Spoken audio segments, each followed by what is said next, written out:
I'm sure a lot of you out there are just like me when it came time to buy an engagement ring. I had absolutely no idea what I was doing or what I needed to know before I bought a ring.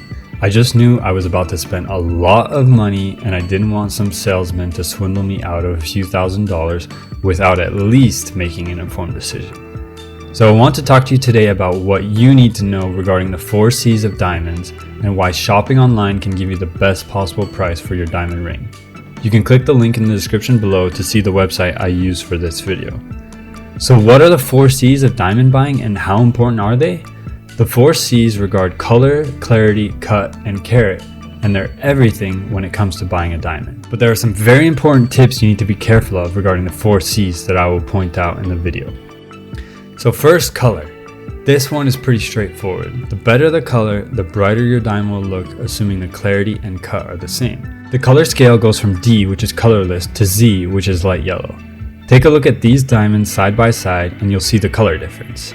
However, here's my first tip. You can only compare diamonds if they're side by side. So what that means is color is only important to a certain extent. Take a look at the diamond and guess what the color rating is. Looks pretty good, right?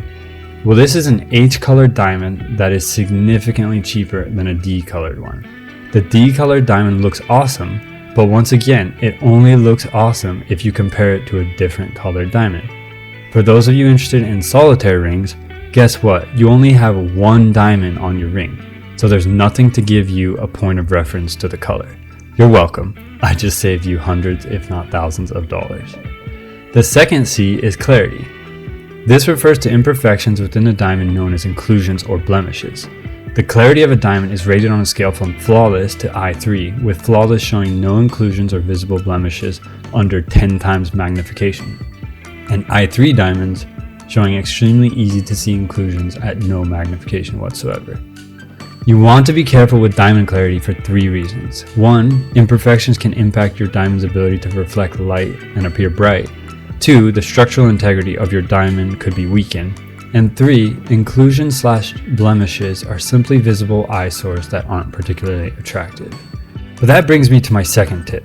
Remember how I said a flawless diamond shows no imperfections at 10 times magnification? Well, you tell me, how often do you plan on taking a microscope to your diamond? That's what I thought. Never.